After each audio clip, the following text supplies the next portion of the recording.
ಕೇಂದ್ರದ ಜೊತೆ ತೆರಿಗೆ ಜಟಾಪಟಿಗೆ ಇಳಿದ ನಂತರ ಕಾಸಿಲ್ಲ ಎಂಬ ಶರಾದೊಂದಿಗೆಯೇ ಮಂಡನೆಯಾದ ಇವತ್ತಿನ ರಾಜ್ಯ ಬಜೆಟ್ ಅತ್ಯಂತ ಸುದೀರ್ಘವಾದದ್ದು.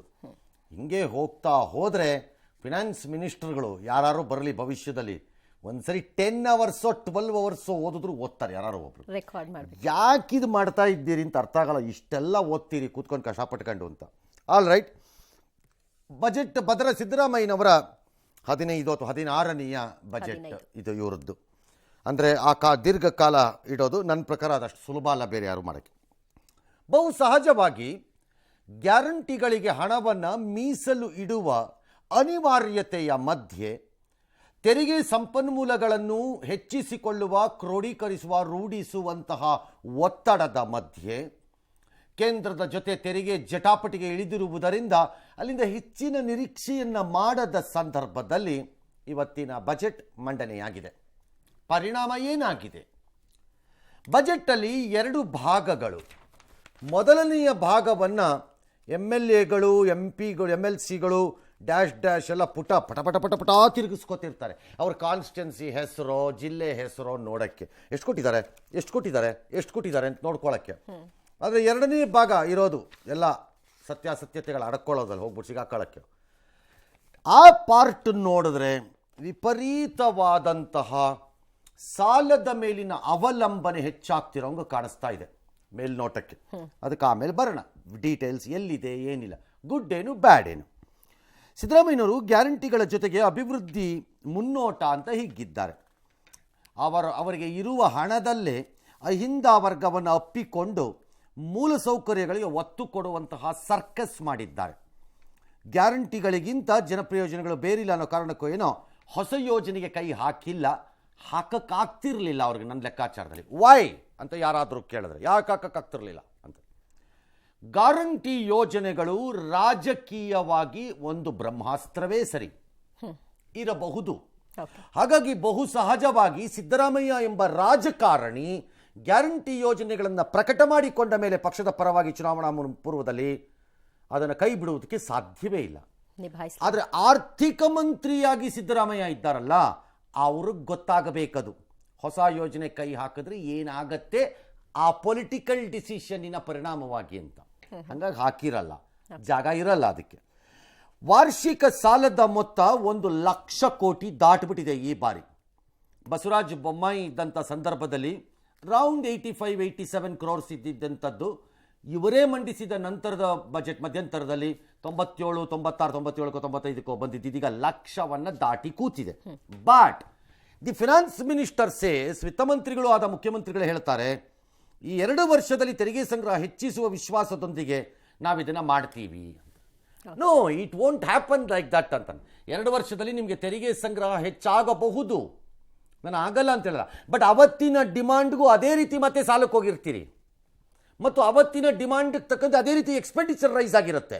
It could be salary, it may be dash, it may be construction cost, ಕಾಮಗಾರಿಗಳ ವೆಚ್ಚ ಎಲ್ಲ ಸ್ಟ್ಯಾಟಿಕ್ ಆಗಿ ಕೂತ್ಕೊಳ್ಳಲ್ಲ. ಸಿಮೆಂಟ್ ರೇಟು, ಸ್ಟೀಲ್ ರೇಟ್ ಎಲ್ಲ ಜಾಸ್ತಿ ಆಗುತ್ತೆ, ಎಲ್ಲ ರಿವೈವ್ ಆಗಿಬಿಡುತ್ತೆ. ಹಾಗಾಗಿ ಆ ರೀತಿ ಅದು 2 ವರ್ಷ ಹಿಂಗೆ ಕಾಯ್ಕೊಂಡು ಕೂತಿರುತ್ತೆ. ನಾನು ಇದು ತಂದು ಇಲ್ಲಿ ಹಾಕ್ಬಿಟ್ಟು ಸರಿ ಮಾಡಿಬಿಡ್ತೀನಿ ಅನ್ನೋಕ್ಕಾಗಲ್ಲ. ಅದು ಹಂಗೆ ಆ ರೀತಿ ಬ್ಯಾಲೆನ್ಸ್ ಹಂಗೆ ಆಗಲ್ಲ, ಮಾಡೋಕ್ಕದನ್ನು ಆಗಲ್ಲ ಅಂತ ನನ್ನ ಅನುಭವದಲ್ಲಿ ಹೇಳ್ಬೋದು, ಕನಿಷ್ಠ ಜ್ಞಾನದಲ್ಲಿ. ಆದರೆ ಆರ್ಥಿಕ ಶಿಸ್ತಿನದೊಳಗೆ ಸಾಲ ಕೊರತೆ ಬಜೆಟ್ ಇದೆ ಅಂತೆಲ್ಲ ಸಮರ್ಥಿಸಿದ್ದಾರೆ. ಬಜೆಟ್ನಲ್ಲಿ ಕೇಂದ್ರ ಸರ್ಕಾರ ತೆರಿಗೆ ತಾರತಮ್ಯ ಹೇಳಿಕೊಂಡಿದ್ದಾರೆ. ಮದ್ಯದ ಮೇಲೆ ಸೆಸ್ ಹೊರೆ ನಡುವೆ ರಾಜ್ಯ ಮಟ್ಟದಲ್ಲಿ ದೊಡ್ಡ ತೆರಿಗೆ ಇಲ್ಲ ಅಂತ ಹೇಳಕ್ ಹೋಗಿದ್ದಾರೆ. No, that's not correct. ಎಲ್ಲ ರಾಜ್ಯ ಸರ್ಕಾರಗಳು ಕಂಡಿರುವ ಒಳಮಾರ್ಗ ಯಾವುದು ಅಂದರೆ ಈ ಸರ್ಕಾರ ಒಂದೇ ಅಲ್ಲ, ಬಜೆಟ್ಗೆ ಪೂರ್ವದಲ್ಲೇ ರೈಸ್ ಮಾಡ್ಕೊಂಡ್ಬಿಡ್ತಾರೆ. Take for example Karnataka power cost KERC ತೋರಿಸ್ಬಿಟ್ಟು ಬಜೆಟ್ ಪೂರ್ವದಲ್ಲೇ ಮಾಡ್ಕೊಂಡ್ಬಿಟ್ರಿ. ಮೋಟರ್ ವೆಹಿಕಲ್ಸ್ ಆಕ್ಟ್ ಮೊದಲೇ ಮಾಡ್ಕೊಂಬಿಟ್ರಿ, ಎಕ್ಸೈಸು ಮೊದಲೇ ಮಾಡ್ಕೊಂಬಿಟ್ರಿ, ಸ್ಟಾಂಪ್ಸ್ ಅಂಡ್ ಡ್ಯೂಟಿ ಮೊದಲೇ ಮಾಡ್ಕೊಂಬಿಟ್ರಿ. ನಿಮಗೆ ಜಾಗ ಇರೋದೇ ಅಲ್ಲಿ 4-5ರಲ್ಲಿ ಅದು ಮಾಡಾಗೋಗಿದೆ. ಇನ್ನು ಎಲ್ಲಿಂದ ಮಾಡ್ತೀರಿ ಮತ್ತೆ? ಹಾಗಾಗಿ ಟ್ಯಾಕ್ಸ್ ರಿವಿಷನ್ಸು ಬಜೆಟಲ್ಲೇ ಆಗಬೇಕು ಅನ್ನೋದು ಸತ್ತೋಗಿ ಭಾಳ ವರ್ಷ ಆಗೋಗಿದೆ. ಬಟ್ ತೆರಿಗೆ ಹೊರೆ ಕೊಟ್ಟಿಲ್ಲ ಅಂತ ಅದನ್ನು ಹೇಳ್ತಾರೆ ಅಷ್ಟೇ. ತೆರಿಗೆ ಹೊರೆನ 6 ತಿಂಗಳು ಹಿಂದೆ ಕೊಟ್ಟಿದ್ರದ್ದು ಹೊರೆ ಅಲ್ಲ ಈಗಾದ್ರೂ ಹೊರೆ ಅಂತನಾ?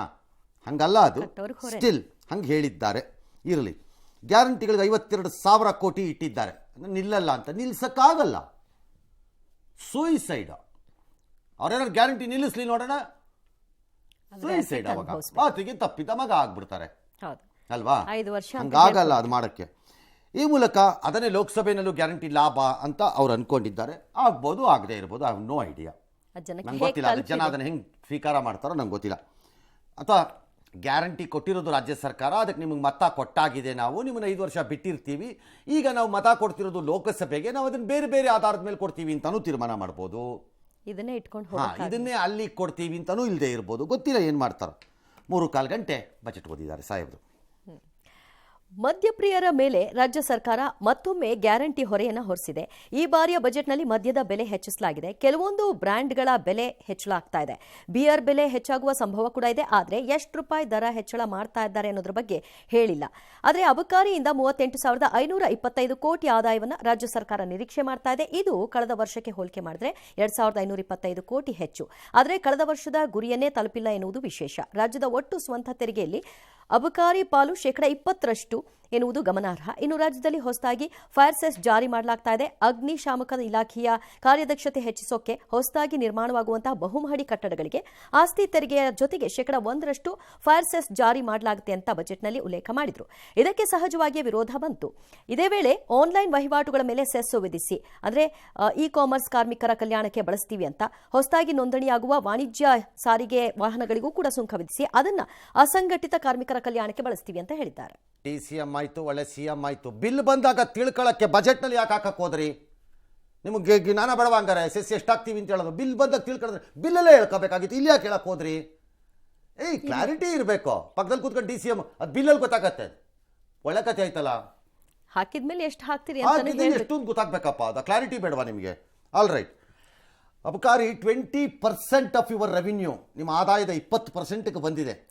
ಅಲ್ಲಿಗೆ ನಮ್ಮ ಸಮಾಜದ ಒಂದು ಅನಿಷ್ಟಗಳಲ್ಲಿ ಒಂದು ಅಂತ ಏನೇನು ಅಂತೀರೋ ಅದಕ್ಕೋಸ್ಕರ ಎಂಥ ಡ್ರಾಮಾ ಮಾಸ್ಟರ್ಗಳ ದೇಶ ನಮ್ಮದು ರಾಜ್ಯ ಅಂತಂದ್ರೆ, ಮದ್ಯಪಾನ ಆರೋಗ್ಯಕ್ಕೆ ಹಾನಿ ನಿಯಂತ್ರಣ ಮಂಡಳಿ ಅಂತೆ, ಅದಕ್ಕೂ ಒಬ್ಬ ಅಧ್ಯಕ್ಷ ಬೇರೆ, ಕೇಡು. ಅದಕ್ಕೊಂದು ಕಾರು, ಒಂದು ಆಫೀಸು, ಉಪ್ಪಿನಕಾಯಿ ಹಾಕೊಂಡು ನೆಕ್ಕಕ್ಕೆ ಹೆಸರಿಗಷ್ಟೇ. I beg with all of you, ದಯವಿಟ್ಟು ಜೋಕ್ ಮಾಡಿ ಗಾಯದ ಮೇಲೆ ಉಪ್ಪಾಕೋ ವ್ಯವಹಾರ ಮಾಡಬೇಡಿ. ಅದನ್ನು ಬಂದ್ ಮಾಡಿಬಿಡಿ. ಇದನ್ನು ಉದ್ದೇಶನೇ ಅದಲ್ವಲ್ಲ, ಸಂಯಮ ಮಂಡಳಿ ಅಂತೇನೋ ಇದೆಯಲ್ಲ, ಅದನ್ನು ಬಂದ್ ಮಾಡಿ. ಮರ್ಯಾದೆ ಇದ್ದರೆ ಬಂದ್ ಮಾಡಿ ಅದನ್ನು. ಸ್ಟಿಲ್ ಅಬಕಾರಿ ಇಲಾಖೆಯಲ್ಲಿ ಪ್ರೀಮಿಯಂ ಬ್ರ್ಯಾಂಡ್ಗಳದ್ದು ಆಗತ್ತೆ ಅಂತ ಅವ್ರು ಎಕ್ಸ್ಪ್ಲೈನ್ ಮಾಡಿ. ಅಲ್ಲಿ ಎಕ್ಸ್ಪ್ಲೈನ್ ಅದು ಹಿಂಗೆ ಆಗತ್ತೆ ಅಂತ ಹೇಳ್ತೀನಿ. ನಂಗೆ ಗೊತ್ತಿಲ್ಲ ಅಲ್ಲಿ ಯಾರಿದ್ರು, ಯಾಕೆ ಕೇಳ್ಕೊಂಡ್ರು, ಏನು ಕೇಳ್ಕೊಂಡ್ರು ನಂಗೆ ಗೊತ್ತಿಲ್ಲ. ಅದು ಇವರು ಪ್ರೀಮಿಯಂ ಬ್ರ್ಯಾಂಡ್ಗಳೇನಿದೆ ಅಂದರೆ ದೊಡ್ಡ ದೊಡ್ಡ ಬ್ರ್ಯಾಂಡ್ಗಳು, ಸಿಕ್ಕಾಪಟ್ಟೆ ಕಾಸ್ಟ್ಲಿ ಬ್ರ್ಯಾಂಡ್ಗಳೇನಿದೆ, ನಾನು ಹೆಸರು ಹೇಳಲ್ಲ, ಬಿಕಾಸ್ ಐ ಆಮ್ ನಾಟ್ ಇದು ಏನು ಅಡ್ವರ್ಟೈಸರ್ ಅಲ್ಲ ಅವ್ರುಗಳಿಗೆ. ಅವ್ರು ಹೇಳ್ಕೊಂಡ್ರು ಅದನ್ನು ಹಾಕಬಾರ್ದಾಗಿತ್ತು, ಅವರು ಹಾಕಿದ್ದಾರೆ. ಸ್ಟಿಲ್ ಆ ಬ್ರ್ಯಾಂಡ್ಗಳ ಟ್ಯಾಕ್ಸೇಷನ್ನಲ್ಲಿ ವಿಪರೀತವಾದ ಏರ್ಪೇರುಗಳಾಗೋಯ್ತು. ಅದರ ಪರಿಣಾಮ ವಾಲ್ಯೂಮಲ್ಲಿ ಅದು ಬಿದ್ದೋಯ್ತು ಸೇಲ್ಸಲ್ಲಿ. ವಾಲ್ಯೂಮ್ ಅಂದರೆ ಈ ಟ್ಯಾಕ್ಸಿನ ಪರಿಣಾಮ 1000 ಬಾಟ್ಲ್ ಹೋಗೋ ಜಾಗದಲ್ಲಿ ಅದು 700 ಬಾಟ್ಲಿಗೋ 650 ಬಾಟ್ಲಿಗೋ 600 ಬಾಟ್ಲಿಗೋ ಇಳಿದ್ಬಿಡ್ತು. ಸೊ ಟ್ಯಾಕ್ಸನ್ನ ಕಳ್ಕೊಳ್ಳೋಕೆ ಸ್ಟಾರ್ಟ್ ಆಯಿತು ನಿಮಗೆ. ಅದಕ್ಕೀಗ ಏನು ಮಾಡ್ತಿದ್ದಾರೆ ಅಂದರೆ ರ್ಯಾಷನಲೈಸೇಷನ್ ಮಾಡ್ಕೋತಾರೆ ಇವ್ರು ಕೂತ್ಕೊಂಡು. ಈ ರ್ಯಾಷನಲೈಸೇಷನ್ ಮಾಡಿ ಪ್ರೀಮಿಯಂ ಬ್ರ್ಯಾಂಡ್ಸನ್ನ ಇಳಿಸಿ ಒಂದು ಲೆವೆಲ್ಗೆ ತಂದು, ಆಗ ವಾಲ್ಯೂಮ್ ಜಾಸ್ತಿ ಆಗುತ್ತೆ. 600 ಇದ್ದಿದ್ದು ಮತ್ತೆ 1000 ಬಾಟ್ಲಿಗೆ ಹೋಗುತ್ತದು, ಟ್ಯಾಕ್ಸೇಷನ್ ರೈಸ್ ಆಗುತ್ತೆ ಅನ್ನೋದು ಇವ್ರು 2,000 ಕೋಟಿ ಲೆಕ್ಕಾಚಾರ. ಇದನ್ನು ಮಾಡುವ ಅನಿವಾರ್ಯತೆ ಯಾಕೆ ಬಂತು ರಾಜ್ಯ ಸರ್ಕಾರಕ್ಕೆ? ಅವ್ನು ಮಾಡಿದಾಗಲೇ ತಲೆಗೆ ಹೊಳೆಯಲಿಲ್ವಾ ಇವ್ರಿಗೆ ಅಂತ? ಹೊಳೆದಿರ್ತೋ ಇಲ್ವ ನಂಗೆ ಗೊತ್ತಿಲ್ಲ. ಅನಿವಾರ್ಯತೆ ಯಾಕೆ ಅಂದರೆ because the rates R cheaper in neighbouring States. ಅಂದರೆ ನೆರೆ ರಾಜ್ಯಗಳಲ್ಲಿ ಇವುಗಳ ರೇಟ್ಗಳು ಕಡಿಮೆ ಇರುವುದರಿಂದ ಜನ ಜೈ ಅಂದ್ಬಿಟ್ಟು ಎತ್ಕೊಂಡು ಒಳಕ್ಕೆ ಬಂದರು. Particularly north Karnataka region bordering other States like Maharashtra and Andhra ಪ್ರದೇಶದಿಂದ, ತೆಲಂಗಾಣ ಆ್ಯಂಡ್ ಆಂಧ್ರ ಆ ಕಡೆಯಿಂದ ಎತ್ಕೊಂಡು ಒಳಕ್ಕೆ ಬಂದರು ಎಲ್ಲರೂ. ಇವ್ರಿಗೆ ಈ ಕಡೆ ಕಾಸು ಇಲ್ಲ, ಕಬಡೆನೂ ಇಲ್ಲ, ಜನ ಕೂಡ್ಕೊಂಡು ಅವ್ರ ಪಡೆಗೆ ಅವ್ರು ಹೋದ್ರತ್ಲ ಕಡೆಗೆ. ಅದಕ್ಕೆ ಮಾಡೋಕ್ಕೆ ಟ್ರೈ ಮಾಡ್ತಿದ್ದಾರೆ ಇವರು. ಆ ರ್ಯಾಷನಲೈಸೇಷನಲ್ಲಿ ಏನಾಗುತ್ತೋ ಗೊತ್ತಿಲ್ಲ. ಇನ್ನು ಬಿಯರು ನೆರೆ ರಾಜ್ಯಗಳಿಗೆ ಹೋಲಿಕೆ ಅಂತೆಲ್ಲೋ ಯಾರೋ ಹೇಳಿದ್ದಾರೆ. No, you are wrong. Maharashtra ಮತ್ತು Telangana there beer is cheaper MRPನಲ್ಲಿ. MRPನಲ್ಲಿ still cheaper than you. All right. Online ಇದು ಸೆಸ್, ಫೈರ್ ಸೆಸ್ ಅಂತಿದ್ದಾರೆ. ಅಲ್ಲೂ ಕ್ಲಾರಿಟಿ ಇಲ್ಲಲ್ಲ ಸರ್, ಅಲ್ಲಿ ಎಷ್ಟು ನನಗೆ ಆಗ್ತಾ ಆಸ್ತಿ ಇದೀವಿ ಇಲ್ಲ, ಅಂತ ಹೇಳಿ. ಕ್ಲಾರಿಟಿ ಇದ್ದಂಗಿದೆ ಬಹುಮಡಿ ಕಟ್ಟಡಗಳಿಗೆ ಅಂತ ಹೇಳ್ತಿದ್ದಾರೆ. ಎಷ್ಟು ಬಹುಮಡಿ ಕಟ್ಟಡಗಳಿಗೆ ನೀವು ಸೆಸ್ 1% ಹಾಕ್ತೀರಿ ಅಂತಂದ್ರೆ ಅದು ಯಾವುದ್ರ ಮೇಲೆ ಗೊತ್ತಿಲ್ಲ, 5 ಮೋಸ್ಟ್ಲಿ cess. ರಿಜಿಸ್ಟ್ರೇಷನ್ ಮೇಲೆ ಹಾಕ್ತಾರೆ. ಬಟ್ ಏನಪ್ಪ ಅಂತಂದ್ರೆ ನೀವು ಟೆಕ್ನಿಕಲಿ ಆ್ಯಕ್ಚುಲಿ ಈಗ ಅದ್ರ ಮೇಲೆ ಸೆಸ್ ಹಾಕ್ತಿದ್ದೀರಿ, ಅದು ಯಾಕೆ ಹಾಕ್ತಿದಾರೋ ನನಗೆ ಅರ್ಥ ಆಗ್ತಿಲ್ಲ ಅದು. ಯಾಕಂದರೆ ಬಹುಮಡಿ ಕಟ್ಟಡಗಳು ನಿಮ್ಗೆ ದುಡ್ಡನ್ನು ಉಳಿಸತ್ತೆ ಅನ್ನೋದನ್ನ ಯಾಕೆ ಯೋಚನೆ ಮಾಡಲ್ಲ? 200 ಫ್ಲ್ಯಾಟ್ ಕಟ್ಟಿದ್ರೆ 200 ಫ್ಲ್ಯಾಟು 30-40 ಸೈಟ್ ಪ್ರಕಾರದ ಲೇಔಟಲ್ಲಿ ಹೋಗಿದ್ದಿದ್ರೆ ಅದೆಷ್ಟು ರೋಡ್ ಮೇಂಟೈನ್ ಮಾಡಬೇಕು, ಅದೆಷ್ಟು ಬೀದಿ ದೀಪ ಹಾಕಬೇಕು, ಅದೆಷ್ಟು ವಾಟರ್ ಪೈಪ್ಲೈನ್ ಎಳಿಬೇಕು, ಆ ಖರ್ಚುಗಳನ್ನ ಅವೆಲ್ಲ ಹೋಗಲ್ವಾ ನಿಮಗೆ? ಅದು ಉಳಿಸುತ್ತೆ ದುಡ್ಡು ಲಾರ್ಜರ್ ಏರಿಯಾನಲ್ಲಿ ಕ್ಯಾನ್ವಾಸಲ್ಲಿ ಅನ್ನೋದು ಯಾರು ಯೋಚನೆನೂ ಮಾಡಲ್ಲ. ಏನೇನೋ ಹಾಕಿದ್ದಾರೆ, ಅದಕ್ಕೇನು ಉತ್ತರ. ಇನ್ನು ಆನ್ಲೈನ್ ವಹಿವಾಟ್ ಮೇಲೆ ಸೆಸ್ ಹಾಕ್ತೀವಿ ಅಂತಿದ್ದಾರೆ. ನನ್ನ ಲೆಕ್ಕಾಚಾರದಲ್ಲಿ ಇದು ಮೋಸ್ಟ್ಲಿ ಕೋರ್ಟಲ್ಲಿ ಚಾಲೆಂಜ್ ಆಗತ್ತೆ. ಆನ್ಲೈನ್ ಮೇಲೆ ಇದು ಆನ್ಲೈನ್ ವಹಿವಾಟ್ ಮೇಲೆ ಹಾಕಿದ್ದು ಚಾಲೆಂಜ್ ಆಗಬಹುದು. ಓಕೆ, ಬೆಂಗಳೂರು ಅಭಿವೃದ್ಧಿಗೆ ಏನು ಕೊಟ್ಟರು ಸಾಹೇಬ್ರು? ಭರಪೂರ ಕೊಟ್ಟಿದ್ದೀವಿ ಅಂತಿದ್ದಾರೆ. ಬ್ರ್ಯಾಂಡ್ ಅದಕ್ಕೆ ಯಾರೋ ನಾನೇ ಬ್ರ್ಯಾಂಡ್ ಅಂತ ಡಿ ಕೆ ಶಿವಕುಮಾರ್ ಅವರು ಹೇಳಿದ್ರು. ನಾನು ನೋಡಿದ್ರೆ ಗೊತ್ತಾಗಲ್ವಾ ಬ್ರ್ಯಾಂಡು ಅಂತ? ಗೊತ್ತು ನಮಗೆ. ಯಾವ ಬ್ರ್ಯಾಂಡ್ ಹೇಳಿ? ಬ್ರ್ಯಾಂಡ್ ಅಂದ್ಬಿಟ್ರೆ ನಿಮ್ಮ ಬ್ರ್ಯಾಂಡ್ ನೋಡ್ಕೊಂಬಿಟ್ಟು ನಮಗೆ ಈ ಟನಲ್ ಬರುತ್ತಾ ಅಥವಾ ನೀರು ಬರುತ್ತಾ? ನಿಮ್ದೊಂದು ಫೋಟೋ ತಂದು ಕೊಟ್ಬಿಡ್ರಿ, ನಮ್ಮ ಮನೆಗೆಲ್ಲ ಇಟ್ಕೊಂಡ್ಬಿಡ್ತೀವಿ. ಬೆಳಗ್ಗೆ ನಿಮ್ಮ ಫೋಟೋ ನೋಡ್ಕೊತೀವಿ, ಇಲ್ಲಿ ನೀರು ಬರ್ಬೇಕಪ್ಪ, ಅದೇ ಬ್ರ್ಯಾಂಡ್. ಅದಂಗಾಗತ್ತೆ? ಹಂಗಾಗಲ್ಲ sir. All right, you are struggling to improve brand, it's all fairness. ಅದು ಅಭಿವೃದ್ಧಿಗೆ ಬೆಂಗಳೂರಿನಲ್ಲಿ ನೈಟ್ ಲೈಫ್ ವ್ಯಾಪಾರ ಬ್ರ್ಯಾಂಡಾ? ಮಾಡ್ರಿ. ವಹಿವಾಟು ವ್ಯಾಪಾರ ಅವಧಿ ರಾತ್ರಿ 1 ಗಂಟೆವರೆಗೂ ವಿಸ್ತರಿಸಿದ್ದಾರೆ ಬೆಂಗಳೂರು ಸೇರಿ 10 ಮಹಾನಗರಗಳಲ್ಲಿ. ಅದ್ಭುತ ಮಾಡಿ. 25ರಲ್ಲಿ 44 ಕಿಲೋಮೀಟರ್ ನಮ್ಮ ಮೆಟ್ರೋ ನಿರ್ಮಾಣನ ಮಾಡ್ತೀವಿ ಅಂತಿದ್ದಾರೆ. ಅದನ್ನು ಆ್ಯಡ್ ಮಾಡ್ತಾರೆ ಅನ್ಸುತ್ತೆ. ಅದು ಆಲ್ರೆಡಿ ಇನ್ ಪ್ರೋಗ್ರೆಸ್ಸಲ್ಲಿ ಇದೆ ನಿಮ್ಮ ಹತ್ರ ಆ projects. DIC Bengaluru international exhibition centre ಏನಿದೆ ಅದು, ಮತ್ತು ತುಮಕೂರು ಏರ್ಪೋರ್ಟು ದೇವನಹಳ್ಳಿಗೆ ಮೆಟ್ರೋ ಯೋಜನೆ ಕಾರ್ಯಸಾಧ್ಯತಾ ವರದಿ ಅಂತ. ಅದು ಬರೀ ವರದಿ ಅಷ್ಟೇ, ಅದಕ್ಕೆ ಕಾಸಿಲ್ಲ, ಕವಡೆ ಇಲ್ಲ, ಯಾವುದೇ ದುಡ್ಡಿಟ್ಟಿಲ್ಲ. ರೈಲ್ವೇಸಿಂದ ಕ್ಲಿಯರೆನ್ಸ್ ಬರಬೇಕು ಅದಕ್ಕೆ ನಿಮಗೆ, ಮತ್ತು ಅದರದ್ದು ರೆವಿನ್ಯೂ ಶೇರಿಂಗ್ ಬರಬೇಕು. PPP ಮಾಡೆಲ್ಗೆ ಹೋಗೋದಾದ್ರೆ ಕಾಸಾಕ ಅವನಿಗೆ ಎಲ್ಲಿಂದ ವಸೂಲಿ ಆಗುತ್ತೆ ಅಂತ ಆಗಬೇಕು. ಅದು ತಕ್ಷಣಕ್ಕೆ ಯಾವುದೂ ಆಗೋ ಲಕ್ಷಣ ಇಲ್ಲ. ಅದು ಸುಮ್ಮನೆ ಆ ಏರಿಯಾಲಿರೋರೆಲ್ಲ ಸಂತೋಷ ಪಟ್ಕೊತಾ ಇರಿ ಅಷ್ಟೇ. ಹೆಬ್ಬಾಳ ಜಂಕ್ಷನಲ್ಲಿ ಸುರಂಗ ಮಾರ್ಗ, that's not a bad idea actually, very good idea. But ಎಲ್ಲಿಂದ ಸ್ಟಾರ್ಟ್ ಮಾಡ್ತೀರಿ ಮತ್ತು ಎಲ್ಲಿಗೆ ತೊಗೊಂಡು ನಿಲ್ಲಿಸ್ತೀರಿ ಅನ್ನೋದು ಇಂಪಾರ್ಟೆಂಟು. ಎರಡನೇದು ಅದನ್ನು 2 ಲೇನ್ ಮಾಡೋಕ್ಕೆ ಟ್ರೈ ಮಾಡ್ತಿದ್ದೀರಂತೆ ಆನ್ ಐದರ್ ಸೈಡ್. 2 ಕಡೆಯಿಂದ 2 ಲೈನು ಮಾಡ್ತೀರಂತೆ, which is a terrible mistake. ನಾನು ಈಗಲೇ ಹೇಳ್ತಾ ಇದ್ದೀನಿ. ಯಾಕಂದರೆ ನೀವು ಅದನ್ನು ಮುಗಿಸೋ ಅಷ್ಟೊತ್ತಿಗೆ ಆ 2 ಲೇನ್ ತಡ್ಕೊಳ್ಳಲ್ಲ, ವಾಪಸ್ ಹೋಗಿ ಚೋಕ್ ಆಗುತ್ತೆ ಎಂಟ್ರಿ ಆ್ಯಂಡ್ ಎಕ್ಸಿಟ್ ಪಾಯಿಂಟ್ಸಲ್ಲಿ, ಮತ್ತೆ ತಗೊಳಕತ್ತೀರಿ. ಮಾಡೋದಾದರೆ ಈಗಲೇ 4 ಲೈನ್ ಪ್ಲ್ಯಾನ್ ಪರ್ಫೆಕ್ಟಾಗಿ ಮಾಡ್ಕೊಂಡ್ರೆ ಏನಾದ್ರು ಬಚಾವ್ ಆಗಬಹುದು, ಗೊತ್ತಿಲ್ಲ. ಇನ್ನು 147 ಕಿಲೋಮೀಟರ್ ಉದ್ದದ ವೈಟ್ ಟಾಪಿಂಗ್ಗೆ 1700 ಕೋಟಿ. ಇದಕ್ಕೆ ಯಾಕೆ ದುಡ್ಡು ಬಂದ್ಬಿಡುತ್ತೆ? ಕೆಲವಕ್ಕೆ ತೋರಿಸಲ್ಲ, ಕೆಲವಕ್ಕೆ ಮಾತ್ರ ಇದಕ್ಕೆ ಮಾತ್ರ ದುಡ್ಡು ಬಂದ್ಬಿಡುತ್ತೆ. ಯಾಕೆ? ಸುಲಭ. ಏನು ಸುಲಭ ಅಂತ ನನ್ನನ್ನು ಕೇಳಬೇಡಿ, ಎಲ್ಲ ಸರ್ಕಾರದಲ್ಲೂ. ಯಾಕಂದರೆ ಈ ವೈಟ್ ಟಾಪಿಂಗನ್ನು ಒಂದು ಪಾಪಕೃತ್ಯ ಅಂತ BJP ಅವರು ಬಣ್ಣಿಸಿದ್ರು. ಪವರ್ಗೆ ಬಂದಾಗ ವೈಟ್ ಟಾಪಿಂಗ್ ಅಷ್ಟು ಒಳ್ಳೆಯ ಯೋಜನೆ ಇನ್ನೊಂದು ಇರಲೇ ಇಲ್ಲ, ಅವ್ರಿಗೂ ಇರಲೇ ಇಲ್ಲ. ಇನ್ನೊಂದು ಪಾಪ ಅವ್ರಿಗೆ. BMTCಗೆ 1334 ಎಲೆಕ್ಟ್ರಿಕ್ ಬಸ್ಸು, 820 ಡೀಸೆಲ್ ಬಸ್ ಅಂತೆ.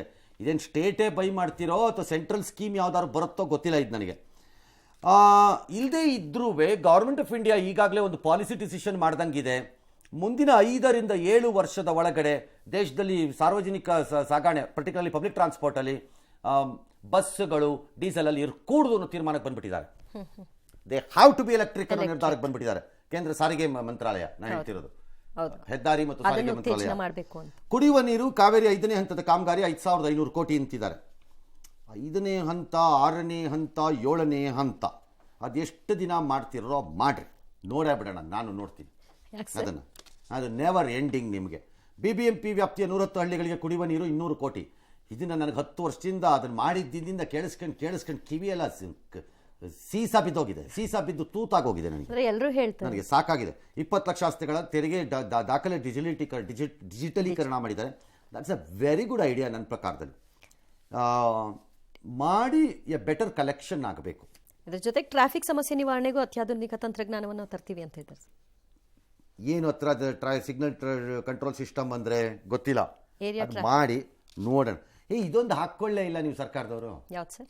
ಫೈನಿಂದ ಎಷ್ಟು ದುಡ್ಡು ಬರುತ್ತೆ ಅಂತ ಅದನ್ನ ಇಲ್ಲಿ ತೋರಿಸ್ಬೇಕಾ ಸರ್? ಹಾಕ್ಕೊಳ್ರಿ, ಒಳ್ಳೆ ರೆವಿನ್ಯೂ ಬರುತ್ತೆ ಒಂದು ಫ್ಯೂಚರ್ನಲ್ಲಿ ನಿಮ್ಗದು. ನಮ್ಮ ಬೆಂಗಳೂರು ಜನ ತೀರ್ಮಾನ ಮಾಡಿದ್ದಾರೆ, ರಕ್ತ ಬಸ್ತರೂ ಸರಿ ನಾವು ಫೈನ್ ಕಟ್ತೀವಿ ಅಂತ. ಅಷ್ಟು ತೀರ್ಮಾನ ಮಾಡಿಬಿಟ್ಟಿದ್ದಾರೆ ನಮ್ಮ ಜನ ಡಿಸೈಡ್ ಮಾಡಿದ್ದಾರೆ. ಸರ್ಕಾರ ಉಳಿಸೋದಂಗೆ ನಾವು ಫೈನ್ ಕಟ್ಟೋಣ, ಸಿಗ್ನಲ್ ಜಂಪ್ ಮಾಡೋಣ, ಹೆಲ್ಮೆಟ್ ಹಾಕೋದು ಬೇಡ, 4 ಜನ ಹೋಗೋಣ, ಒನ್ ವೇಲ್ ಬರೋಣ, ಫುಟ್ಪಾತ್ ಹತ್ತನ ಅಂತ ನಾವು ಡಿಸೈಡ್ ಮಾಡಿಬಿಟ್ಟಿದ್ದೀವಿ. ಯಾಕೆ? ಸಾಮಾಜಿಕ ಜವಾಬ್ದಾರಿ ಅನ್ನೋದು ನಮಗಿದೆ. ಏನು? ಸರ್ಕಾರ ಉಳಿಸೋದು. ಹಾಗಾಗಿ ಅದನ್ನು ಹಾಕ್ಕೊಳ್ಳಿ, ಒಳ್ಳೆ ಸ್ಕೀಮ್, ಅದು ಒಳ್ಳೆ ದುಡ್ಡು ಬರುತ್ತೆ. ಈಗ ಇದನ್ನ ಬ್ರ್ಯಾಂಡ್ ಬೆಂಗಳೂರು ವಿಚಾರಕ್ಕೆ ಬಂದಾಗ ಇದೊಂದು ಬ್ಯಾಂಡ್ ಬಾರಿಸಿದೆ ಬಂತು, ಇಷ್ಟೆಲ್ಲ ತೆರಿಗೆ ಸಂಗ್ರಹ ಮಾಡುವಂತಹ ಬೆಂಗಳೂರಿಗೆ ಇಷ್ಟು ಕೊಟ್ಟಿದ್ದು ಸಾಕಾ ಅನ್ನೋ ಪ್ರಶ್ನೆ ಕೂಡ ಇದೆ. ಹಾಗೆಲ್ಲ ಕೇಳೋ ಹಂಗಿಲ್ಲ. ಯಾಕೆ ಸರ್? ಅದನ್ನೇ ಅವಾಗ ತೆರಿಗೆ ಗಲಾಟೆಯಲ್ಲಿ ಬಂದಾಗ ಅವ್ರು ಕೇಳ್ತಾ ಇದ್ದಿದ್ದು, ನಾವು ತೆರಿಗೆ ಹೆಚ್ಚಿಗೆ ಮಾಡ್ದೆ, ನನ್ನ ತೆರಿಗೆ ನನ್ನ ಹಕ್ಕು ಅಂತ ಕೇಳಿದಾಗ ನಾಳೆ ಈ ಪ್ರಶ್ನೆ ಕೇಳಿದ್ರೆ ಏನಪ್ಪಾ ಅಂತ ಯಾರು ಹೇಳ್ರಪ್ಪ ಇವಾಗ ಹಂಗಾರೆ. ಹೌದು, ಅದನ್ನೇ ಅವಾಗ ಅವ್ರು ತಿರುಗ್ಸಕ್ಕೆ ಟ್ರೈ ಮಾಡಿದ್ದು ಇವ್ರ ಮೈ ಮೇಲೆ.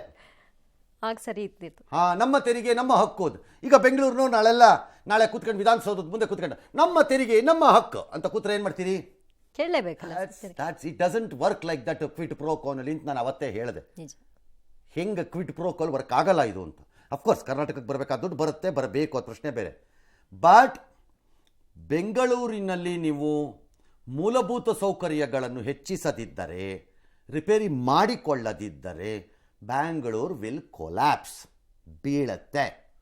ಅನುಮಾನನೇ ಇಟ್ಕೊಬಿಡಿ. ಯಾಕೆ ಅಂದರೆ ನಿಮ್ಮ ಕಾಂಪಿಟೇಷನ್ ಕೊಡೋಕ್ಕೆ ಈಗ 10 ಸಿಟಿಗಳಿವೆ ಈ ದೇಶದಲ್ಲಿ. 25 ವರ್ಷದ ಹಿಂದಿನ ರೀತಿ ನೀವು ಒಂದೇ ಸಿಟಿ ಅಲ್ಲ, ಹೇಗಿದ್ರು ಬರ್ತಾರೆ ಅನ್ನೋ ಥರ ಅಲ್ಲ. ಆ ಪರಿಸ್ಥಿತಿ ದಾಟ್ಬಿಟ್ಟಿದ್ದೀವಿ ದೇಶದಲ್ಲಿ. ಒಂದು 25 ಸಿಟಿ ತಯಾರಿ ಆಗ್ತಿದೆ. Everybody is talking. ಹೈದ್ರಾಬಾದನ್ನು, ಪುಣೆನ, ಭೋಪಾಲ್ನ, ಲಕ್ನೋನ, ಎಲ್ಲರೂ ಮಾತಾಡ್ತಿದ್ದಾರೆ ಹೊಸ ಹೊಸ ನಗರಗಳ ಬಗ್ಗೆ. ಅಲ್ಲಿಗೆ ಹೆಚ್ಚೆಚ್ಚು. ಹಾಗಾಗಿ ಇಲ್ಲ ಮಾಡ್ಕೊಳ್ಳಿ, ಎಲ್ಲರೂ ಅನುಭವಿಸ್ಕೊಳ್ಳಿ. ಎಸ್, ಸಿದ್ದರಾಮಯ್ಯ ಮಂಡಿಸಿರುವಂತಹ ಬಜೆಟ್ನ ಹೈಲೈಟ್ಸ್ ಏನು ಅನ್ನೋದನ್ನ ಗಮನಿಸೋಣ. ಹೈ ಆಗಿ ಲೈಟ್ ಏನಿದೆ, ಕೆಲವು ಸರಿ ಹೈ ಲೈಟ್ ಏನಾಗತ್ತೆ, ಕೆಳಗೆ ಬೆಳಕು ಬರಲ್ಲ. ಹೌದು, ಹೈ ಲೈಟ್ ಕೆಳಗೆ ಬರಲ್ಲ ಬೆಳಕು, ಯಾಕಂದ್ರೆ ಅಷ್ಟು ಹೈಟಲ್ಲಿ ಹಾಕ್ಬಿಟ್ಟಿರ್ತಾರೆ. ಇದು ಕೆಲವು ಹಾಗೆ ಹೈ ಆಗಿರುತ್ತೆ ಲೈಟು, ಕೆಲವು ಕರೆಕ್ಟಾಗಿ ಲೈಟ್ ಬರುತ್ತೆ. ಮುಂದಿನ 1 ವರ್ಷದಲ್ಲಿ 3 ಲಕ್ಷ ಮನೆ ನಿರ್ಮಾಣದ ಗುರಿ. ಆಯ್ತಪ್ಪ ಸರ್, ಈಗಾಗಲೇ ಪ್ರಧಾನಮಂತ್ರಿ ಆವಾಸ್ ಯೋಜನೆ ಇದೆ, ಅವರು ಮಾಡ್ತಿರ್ತಾರೆ, ಇವರು ಮಾಡ್ತಿರ್ತಾರೆ, ಎಷ್ಟುವರೆಗೂ ಎಲ್ಲಿವರೆಗೂ ಅನ್ನೋ ಪ್ರಶ್ನೆನೇ. ಕೊನೆ ಮನುಷ್ಯನಿಗೆ ಸೂರು ಒದಗಿಸುವವರೆಗೆ ಮನೆಗಳನ್ನ ಕಟ್ತಾ ಇರಿ. ಒಂದು ಆಡಿಟ್ ಮಾಡ್ರಪ್ಪ ಅಂದ್ರೆ ಮಾಡಲ್ಲ, ಸಾಯ್ತಾರೆ ಎಲ್ಲರೂ. ಒಳ್ಳೆ ಒಂದು ಆಡಿಟ್ ಮಾಡಲ್ಲ. ನಾವು ಇಲ್ಲಿವರೆಗೂ ಎಷ್ಟು ಮಾಡಿದ್ವಿ, ಏನು ಮಾಡಿದ್ವಿ, ಎಲ್ಲಿ ಹೋಯ್ತಿದ್ದು, ಯಾಕೆ ಹಿಂಗೆ ಆಗ್ತಾ ಇದೆ ಅಂತ ಒಂದು ಆಡಿಟ್ ಮಾಡಿಸಲ್ಲ. ನಿಜವಾಗ್ಲೂ ಮಾಡ್ತಾನೇ ಇರ್ತಾರೆ. ಇವ್ರ ಜೊತೆಗೆ BDA ಸೈಟ್ ಮಾಡ್ತಾರಂತೆ, BDA ಫ್ಲ್ಯಾಟ್ ಕಟ್ತಾರಂತೆ. ಎಲ್ಲ ಅರ್ಬನ್ ಡೆವಲಪ್ಮೆಂಟ್ ಅಥಾರಿಟಿಗಳೆಲ್ಲ ಸೈಟ್ ಮಾಡ್ತಾರಂತೆ, ಅವರು ಫ್ಲ್ಯಾಟ್ ಕಟ್ತಾರಂತೆ. ಅದರ ಜೊತೆಗೆ ಕೊಳಗೇರಿನವ್ರು ಕಟ್ತಾರಂತೆ, ಅದರ ಜೊತೆಗೆ KHBನವ್ರು ಕಟ್ತಾರಂತೆ, ಅದರ ಜೊತೆಗೆ ಪ್ರೈವೇಟ್ ಲೇಔಟ್ ಮಾಡೋರು ವಿಲ್ಲಾ ಪಲ್ಲ ಎಲ್ಲ ಕಟ್ಕೊಂಡು ಅವರು ಮಾಡ್ತಾರಂತೆ. ಆಮೇಲೆ ಅದರ ಜೊತೆಗೆ ಬಿಲ್ಡರ್ಗಳು ಕಂಡು ಕಡೆ ಎಲ್ಲ ಫ್ಲ್ಯಾಟ್ ಕಟ್ತಾರಂತೆ. ಆಮೇಲೆ ಅದ್ರ ಜೊತೆಗೆ ಸಹಕಾರ ಸಂಘಗಳು ಕಟ್ ಮಾಡ್ತಾರಂತೆ. ಎಲ್ಲರೂ ಮಾಡ್ತಾ ಇದ್ದಾರಪ್ಪ. ಯಾರಿಗೆ ಹೋಗ್ತಾ ಯಾರ ಹತ್ರಕ್ಕೆ ಹೋಗ್ತಿದ್ಯೋ, ಏನು ಕತ್ತಿಯೋ, ದೇವರೇ ಕಾಪಾಡಬೇಕು. ಹೇಳೋರು ಇಲ್ಲ. ಪ್ರಗತಿ ಪಥ ಯೋಜನೆ 9450 ಕಿಲೋಮೀಟರ್ ಉದ್ದದ ರಸ್ತೆ ಸಂಪರ್ಕ ಜಾಲ, 189 ಕ್ಷೇತ್ರ ಕಲ್ಯಾಣ ಪಥ ಯೋಜನೆಯಂತೆ ಮಾಡ್ತಾರಂತೆ. 7ನೇ ವೇತನ ಆಯೋಗದ ವರದಿ ಸ್ವೀಕಾರದ ಬಳಿಕ ಸರ್ಕಾರ ನೌಕರರ ವೇತನ ಇದು ನಾವು ಹೇಳಿಲ್ಲ. This is A danger. Actually finance minister ಹೇಳಿಲ್ಲ ಇದನ್ನ. ಬರೀ ಪರಿಶೀಲನೆ, ಏನು ಪರಿಶೀಲನೆ ಮಾಡೋಕ್ಕಾಗಲ್ಲ. ನೀವು ಒಂಚೂರು ನೆಗೋಷಿಯೇಟ್ ಮಾಡಿ ಈಚೆ ಆಚೆ ಆಗ್ಬೋದಷ್ಟೇ. ಆ ವರದಿ ವರ್ಷ ಬರುತ್ತೆ, ಅದು ಜಾರಿಗೆ ಬರಬೇಕು. ನನ್ನ ಲೆಕ್ಕಾಚಾರದಲ್ಲಿ ಅದಕ್ಕೊಂದು 10,000 ಕೋಟಿ ಹೋಗುತ್ತೆ. ಅದು ಬಜೆಟಲ್ಲೆಲ್ಲೂ ಕಾಣಿಸ್ತಿಲ್ಲ, ಅದು ಹೊರೇನೆ. ಮತ್ತೆ ಅದನ್ನು ತಡ್ಕೋಬೇಕು ನೀವೀಗ. ಅದು ಬರುತ್ತೀಗ, ಬಂದೇ ಬರುತ್ತದು. ನರೇಗಾ ಯೋಜನೆ 16 ಕೋಟಿ ಮಾನವ ದಿನ ಸೃಜನೆ. ಅನ್ನ ಸುವಿಧಾದಲ್ಲಿ 80 ವರ್ಷ ದಾಟಿದವ್ರು ಮನೆ ಬಾಗಿಲಿಗೆ ಪಡಿತರ ಕೊಡ್ತಾರಂತೆ. It's A good idea actually. ಮನೆ ಬಾಗಿಲಿಗೆ ಪಡಿತರವನ್ನು 80 ವರ್ಷ ದಾಟಿದವ್ರಿಗೆ ಅಂತ ಕೊಡೋದು. ಅದು ಅವ್ರ ಹೆಸರಲ್ಲೇ ಕಾರ್ಡ್ ಇದ್ದರೆ ಕೊಡೋದು. ಬಟ್ ಅದಕ್ಕೊಂದು ಕಾಸ್ಟ್ ಇದೆ ಅನ್ಸತ್ತೆ. ಆ ಕಾಸ್ಟ್ ಹೆಂಗೆ ಮ್ಯಾನೇಜ್ ಆಗುತ್ತೆ ಗೊತ್ತಿಲ್ಲ ನನಗೆ. ಅಂದರೆ ಯಾರು ಕೊಡಬೇಕು, ಸ್ಟೇಟ್ ಕಾಸ್ಟ್ ಕೊಡುತ್ತಾ, ಇಟ್ ಇನ್ಕರ್ಸ್ ಸಮ್ ಕಾಸ್ಟ್ ಇದೆ ಅದರಲ್ಲಿ. ಡೆಲಿವರಿ ಕಾಸ್ಟ್ ಇದೆ ಅದಕ್ಕೆ. ಇದನ್ನ ಬಜೆಟ್ನಲ್ಲಿ ತೋರಿಸಬೇಕಾಗಿತ್ತ ಸರ್? ತಪ್ಪೇನಿಲ್ಲ. ಅಂಗನವಾಡಿ ಕಾರ್ಯಕರ್ತರಿಗೆ 75,000 ಸ್ಮಾರ್ಟ್ ಫೋನ್ ಕೊಡ್ತಾರಂತೆ. ಕರೆಕ್ಟಾಗಿರೋದು ಕ್ವಾಲಿಟಿ ಕೊಡಿ. 3 ದಿನ ಆದಮೇಲೆ ಚುಚ್ಕೋತಾರೆ ಅವರು, ಚುಚ್ಚಿ ಎಲ್ಲ ಹಾಳಾಗೋಗ್ಬಿಡುತ್ತೆ ಅವ್ರದ್ದು. ಅದೇ ಕೋಪ, ಅವ್ರು ಅದನ್ನೇ ಯಾವಾಗಲೂ ಒಂದೇ ಸಮ ಗೋಳಾಡೋದು, ನಮ್ಮ ಪ್ರಾಣ ತಿಂತೀರಿ ಎಲ್ಲರೂ ಸೇರ್ಕೊಂಡು ನೀವು ಅಂತ ಅವರು. ಇನ್ನು ಮಂಗಳೂರು ಬಂದರು, ಬೆಂಗಳೂರು, ಬೀದರ್ ಬೆಂಗಳೂರು ನಡುವೆ ಆರ್ಥಿಕ ಕಾರಿಡಾರ್ ಮಾಡ್ತಾರಂತೆ. ಇವೆಲ್ಲ ಅನೌನ್ಸ್ಮೆಂಟ್ಸ್, ಕೇಳೋಕೆ ಚೆನ್ನಾಗಿದೆ ಅಷ್ಟೇ. ಕೃಷಿ ಪಂಪ್ ಸೆಟ್ ಸೋಲಾರ್ ಯೋಜನೆ 4.30 ಲಕ್ಷ IP ಸೆಟ್ಗಳ ಸೌರೀಕರಣ. ಇದು ನಿಮ್ಮದೇ ಯೋಜನೆನೋ, ಈಗ ಪ್ರೈಮ್ ಮಿನಿಸ್ಟರ್ದು ಒಂದು ಸ್ಕೀಮ್ ಬಂದಿದೆ, ಅದಕ್ಕೂ ಸೇರುತ್ತಾ ಇದು ಏನೋ ಗೊತ್ತಿಲ್ಲ. ಇವಿಗಳಿಗೆ ಉತ್ತೇಜನ ನೀಡೋಕ್ಕೆ 2500 EV ಚಾರ್ಜಿಂಗ್ ಕೇಂದ್ರ ಆರಂಭ. ಯಾರದು? ಪ್ರೈವೇಟ್ ಇರುತ್ತೆ, ನಿಮ್ದಿರಲ್ಲ.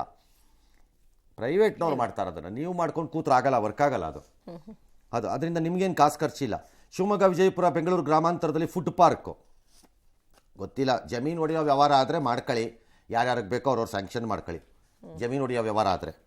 ಶಾಲಾ ಕಾಲೇಜು ಕೊಠಡಿ ನಿರ್ಮಾಣ, ದುರಸ್ತಿ ನಿರ್ಮಾಣಕ್ಕೆ 850 ಕೋಟಿ. 850 ಕೋಟಿ ಪ್ರತ್ಯೇಕವಾಗಿ ಕೊಡ್ತಾ ಇದ್ದೀರೋ, ಶಿಕ್ಷಣ ಇಲಾಖೆ ಕೊಟ್ಟಿರೋ ಬಜೆಟ್ ಒಳಗಡೆ ತೂರಿಸ್ತಾ ಇದ್ದೀರೋ ಗೊತ್ತಿಲ್ಲ. ತೂರಿಸಿದ್ರೆ ನನ್ನ ಪ್ರಕಾರ ಶಿಕ್ಷಣ ಇಲಾಖೆಗೆ ದುಡ್ಡು ಸಾಲಲ್ಲ, ನನ್ನ ಪ್ರಕಾರದಲ್ಲಿ. ಶಿಕ್ಷಣ ಇಲಾಖೆ ಯಾಕಂದರೆ ಸಂಬಳ ಮತ್ತು ಇದಕ್ಕೆ ಹೊರಟೋಗುತ್ತೆ ಶಿಕ್ಷಣ ಇಲಾಖೆನಲ್ಲದು ದುಡ್ಡು, ಅಷ್ಟು ಸುಲಭವಾಗಿ ಸಾಲಲ್ಲ ಅದು ನಿಮಗೆ. ಹಾಗಾಗಿ ಏನು 44,422 ಕೋಟಿ ಏನೋ ಆ ಥರ ಏನೋ ತೋರಿಸ್ತಾ ಇದ್ದೀರಿ ಎಜುಕೇಷನು, ಅದರಲ್ಲಿ 80% ಸ್ಯಾಲ್ರಿ ಕೊಟ್ಟೋಗುತ್ತೆ. ಹಾಗಾಗಿ ಈ ದುಡ್ಡು ಏನೋ ಗೊತ್ತಿಲ್ಲ, ಮೇ ಬಿ ಸಪ್ರೇಟಾಗಿ ಕೊಡ್ತಿರೋ ಏನೋ. 75 ವರ್ಷ ಆಯಿತು, ಇನ್ನೂ ನಾವು ಕೊಠಡಿ ನಿರ್ಮಾಣ ದುರಸ್ತಿಲೇ ಇದ್ದೀವಿ. ಪ್ರತಿ ಜಿಲ್ಲೆಯಲ್ಲಿ ಒಂದು ಡೇ ಕೇರ್ ಕೀಮೋಥೆರಪಿ ಕೇಂದ್ರ, ಮೈಸೂರು ನಗರಕ್ಕೆ ಪೆರಿಫೆರಲ್ ರಿಂಗ್ ರಸ್ತೆ ನಿರ್ಮಾಣ. ಎಲ್ಲಿ ದುಡ್ಡೆಲ್ಲಿ ಇದಕ್ಕೆ? ಯಾವ ಸ್ಕೀಮಲ್ಲಿ ಬರುತ್ತಿದೆ ಹೇಳಿ ಯಾರು ಒಬ್ಬರು? ಇದಕ್ಕೆ ಎಲ್ಲಿಂದ ದುಡ್ಡು? ನ್ಯಾಷನಲ್ ಹೈವೇನಾ, ಗೌರ್ಮೆಂಟ್ ಆಫ್ ಇಂಡಿಯಾನಾ, ನಿಮ್ಮದೇ ದುಡ್ಡಾ, PWD ದುಡ್ಡಾ? ಯಾಕಂದರೆ ನಿರ್ಮಾಣ ಆಗಬೇಕು ಅಂದರೆ ಲ್ಯಾಂಡ್ ಅಕ್ವಿಸಿಷನ್ ಆಗಬೇಕು, ಲ್ಯಾಂಡ್ ಬೇಕು, ಪ್ಲಸ್ ರೋಡ್ ಆಗಬೇಕು. It's not a joke. Still ಅದಕ್ಕೆಲ್ಲೂ ದುಡ್ಡು ತೋರಿಸ್ತಾ ಇರೋಂಗೆ ಕಾಣಿಸ್ತಿಲ್ಲ. ಮೈಸೂರಿನಲ್ಲಿ ಹ್ಯೂಮನ್ ಮಿಲ್ಕ್ ಬ್ಯಾಂಕ್ ಘಟಕ, ಮಂಡ್ಯದ ಮೈಸೂರು ಕಾರ್ಖಾನೆ ಆವರಣದಲ್ಲಿ ಹೊಸ ಸಕ್ಕರೆ ಕಾರ್ಖಾನೆ. ಏನು ಐಡಿಯಾ ಅದು? ಅದು ಓಲ್ಡ್ ಮಿಷನರೀಸ್ ಆಗಿದೆ, ಅದರಿಂದ ಬೆನಿಫಿಷಿಯಲ್ ಆಗ್ತಿಲ್ಲ, ಎಕನಾಮಿಕ್ ಸೆನ್ಸ್ ಇಲ್ಲ ಅದು ಅಂತೇಳಿ ಹೊಸದು ಮಾಡ್ಕೋತಿರೋ, ಅದರ ಆಸ್ತಿಗಳನ್ನೇನೋ ಮಾರೋ ಲೆಕ್ಕಾಚಾರ ಇದ್ದಂಗಿದೆ ಇವ್ರ ಹತ್ರ. ಓಕೆ, ಅದರ ಆಸ್ತಿಗಳನ್ನು ಮಾನಿಟೈಸೇಷನ್ ಅಂತ ಹೇಳ್ತಿದ್ದಾರೆ. ಹಾಗಾಗಿ ಅದರ ಆಸ್ತಿಗಳನ್ನು ಮೋಸ್ಟ್ಲಿ ಮಾರ್ತಾರೆ ಅನ್ಸುತ್ತೆ. ತಿರುಮಲ, ಶ್ರೀಶೈಲ, ವಾರಣಾಸಿ, ಗುಡ್ಡಾಪುರದಲ್ಲಿ ವಸತಿ ಸಂಕೀರ್ಣ. ಇದಕ್ಕೊಂದು ಅಯೋಧ್ಯೆಯನ್ನು ಸೇರಿಸ್ರಪ್ಪ. ರಾಮನ್ ಬೈಯಲ್ವಲ್ಲ ನೀವು ಹೆಂಗಿದ್ರು? ನೀವೆಲ್ಲ ರಾಮನ್ ಭಕ್ತರೇ ತಾನೆ? ಹೌದು ಹೌದು, ಪ್ರತಿಯೊಬ್ಬರು ಮನೆಯಲ್ಲೂ ಸಿದ್ಧ ಮನದಲ್ಲೂ ಹೆಸರಿನಲ್ಲೇ ರಾಮ, ಅದಾದ್ಮೇಲೆ ಅಲ್ಲೂ ಒಂದು ಮಾಡಿ ಹೌದು ಅಂತ ಯಾರು ಕೇಳಬೇಕು. ಹೌದು, ಆ ಪ್ರಸ್ತಾವನೆ ಅಥವಾ ಮಾಡಿದ್ರೆ ಏನಾದ್ರು ಪ್ರಾಬ್ಲಮ್ ಆಗುತ್ತೆ, ಹೈಕಮಾಂಡಿಂದ ನೋಡ್ಕೊಳ್ಳಿ. ಆಮೇಲೆ ಘಾಟಿ, ಸುಬ್ರಹ್ಮಣ್ಯ, ಹುಲಿಗೆಮ್ಮ, ಯಲ್ಲಮ್ಮ ದೇವಾಲಯ ಅಭಿವೃದ್ಧಿ ಪ್ರಾಧಿಕಾರ. ಚಾಮುಂಡಿ ಬೆಟ್ಟ ಎಲ್ಲೋಯ್ತು ಅಂತ ಕೇಳಿದೆ. ಬಜೆಟಲ್ಲಿ ಆಗಿದೆಯಂತೆ, ಇಲ್ವಂತೆ. ಯಾಕೆ ಹಂಗೆ ಮಾಡ್ಬಿಟ್ರು ನಂಗೆ ಅರ್ಥ ಆಗ್ತಿಲ್ವೇ. ಕೊಪ್ಪಳದ ಅಂಜನಾದ್ರಿ ಬೆಟ್ಟ ಪ್ರವಾಸೋದ್ಯಮಕ್ಕೆ 100 ಕೋಟಿ ಕೊಡ್ತಾರಂತೆ. ಹೌದಾ? ಹಾಂ ಕೊಡ್ರಪ್ಪ ನೋಡೋಣ. 10 ಪ್ರವಾಸಿ ತಾಣಗಳಲ್ಲಿ ಕೇಬಲ್ ಕಾರು, ರೋಪ್ ವೇ. ಯಾವುದು? ನಾನು ಬಾಲಕನಾಗಿದ್ದಾಗ ಕಾಣುತ್ತಿದ್ದ ಕನಸು ಯಾವುದು? Rope way. ಆಗ್ಲಿಂದನೇ ಕನಸು. ಈಗ ರಿಟೈರ್ ಆಗೋ ಟೈಮ್ ಬರ್ತಾ ಇದೆ, ಇನ್ನೇನು ಹೆಚ್ಚು ಕಡಿಮೆ. ಇನ್ನು ಈಗ ಕಾಣುತ್ತಿರುವ ಕನಸು ಯಾವುದು? ಯಾವ್ದು ಸರ್? Rope way. ಅವಾಗಿಂದ ಇವಾಗವರೆಗೂ ಅಲ್ಲೇ ಇದೆ. ಇಷ್ಟೇ ನಾನು ಹೇಳಕ್ತಾ ಇಷ್ಟಪಡೋದು. ಏನಿಲ್ಲ, ಅವತ್ತಿಂದ ನನಗೆ ಕನಸು ಚಾಮುಂಡಿ ಬೆಟ್ಟದಲ್ಲಿ ರೋಪ್ವೇಲಿ ಹೋಗ್ತೀನಿ, ಚಾಮುಂಡಿ ಬೆಟ್ಟಕ್ಕೆ ರೋಪ್ವೇಲಿ ಹೋಗ್ತೀನಿ. ಬೆಂಗಳೂರಿಗೆ ಬಂದಲ್ಲಿ ಇನ್ನೊಂದು ಕನಸು, ನಂದಿ ಬೆಟ್ಟದಲ್ಲಿ ರೋಪ್ವೇಗೆ ಹೋಗ್ತೀನಿ, ನಂದಿ ಬೆಟ್ಟದಲ್ಲಿ ರೋಪ್ವೇಗೆ ಹೋಗ್ತೀನಿ ಅಂತ. ಕನಸಷ್ಟೇ. ಅಷ್ಟೇ. ಗುರುಪುರ ಬಳಿಯ ನೇತ್ರಾವತಿ ನದಿನಲ್ಲಿ ಜಲ ಮೆಟ್ರೋ ಸೇವೆ ಅಂತೆ. 50 ಕೆಫೆ ಸಂಜೀವಿನಿ, ಗ್ರಾಮೀಣ ಪ್ರದೇಶದಲ್ಲಿ ಮಹಿಳೆಯರೇ ನಡೆಸುವ ಕ್ಯಾಂಟೀನು. 36 ಲಕ್ಷ ರೈತರಿಗೆ ಏನೋ ಬೆಳೆ ಸಾಲ ಕೊಡ್ತಾರೆ. ಸರ್ವಜ್ಞ ಎಸ್ ಬಂಗಾರಪ್ಪ ಸ್ಮಾರಕ ನಿರ್ಮಾಣಕ್ಕೆ ಕ್ರಮ. ಆಲ್ ರೈಟ್, ಇದಿಷ್ಟು ಹೈಲೈಟ್ಸಾ?